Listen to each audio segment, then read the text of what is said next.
এ যেন অবিশ্বাস্য, মৃত্যুকে খুব কাছ থেকে আলিঙ্গন করে বেঁচে ফেরা।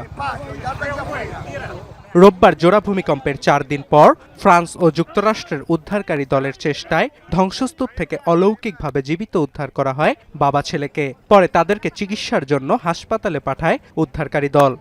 C'est pour ça qu'on fait tout pour essayer de les réhydrater, leur passer des différents médicaments pour. C'est une extraction du coup qui est très lente. Ça va prendre plus de temps qu'une extraction simple.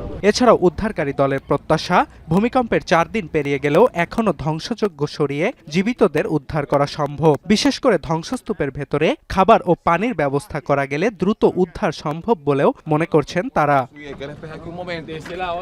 তবে সময় যত গড়াচ্ছে উদ্ধার কাজে ধীরগতি নিয়ে ক্ষোভ বাড়ছে স্থানীয়দের। দিনরাত এক করে হারিয়ে যাওয়া প্রিয়জনের অপেক্ষায় ধ্বংসস্তূপের সামনে অপেক্ষা করলেও ভুক্তভোগীদের অভিযোগ, ভেতরে এখনো অনেক জীবিত মানুষের আওয়াজ শোনা গেলেও যন্ত্রপাতির অভাবে তাদেরকে উদ্ধার করা সম্ভব হচ্ছে না।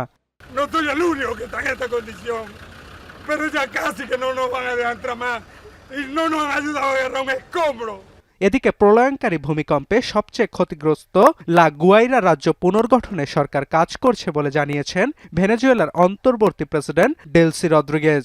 Para definir la habitabilidad del inmueble, de la vivienda, con los colores verde, amarillo y rojo.